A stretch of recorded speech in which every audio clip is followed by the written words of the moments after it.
guys, assalamualaikum, and come let's make a pudding.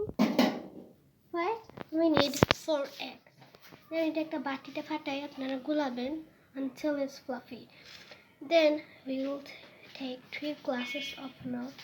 Then pour it here. I'm gonna mix it. Then আপনারা যত পরিমাণে sugar খান একটুখানি ঢেলে দিবেন। দেন একটা টিফিন বাটি নিয়ে চিনি নিয়ে এটাকে চুলার উপর ফেলবেন। গলাবেন আনটিল কালারটা আসে।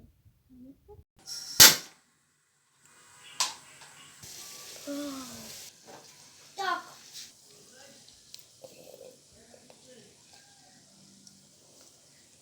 এটাকে ঠান্ডা হতে দেওয়া লাগবে। Then we are gonna put the batter in. Mix it up.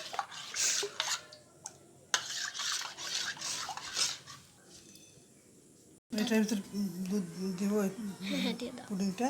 Yes, we are gonna put it in. All the way till it fills. Yes. Then we are gonna put it in the freezer. But before putting it in the freezer, we have to put in a pressure cooker.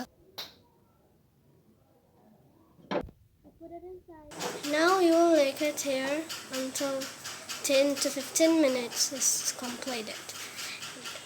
আমরা আবার 10 থেকে 15 minute পরে এটা নিয়ে আসবো। Okay guys, so 10 থেকে 15 minute হয়ে গিয়েছে, চুলা অফ করে দিয়েছি, আর এখন ঠান্ডা না হওয়া পর্যন্ত আমরা ধরতে পারবো না। So let's wait until it's cold. And here we are back with the pudding, and we have to put it in the freezer.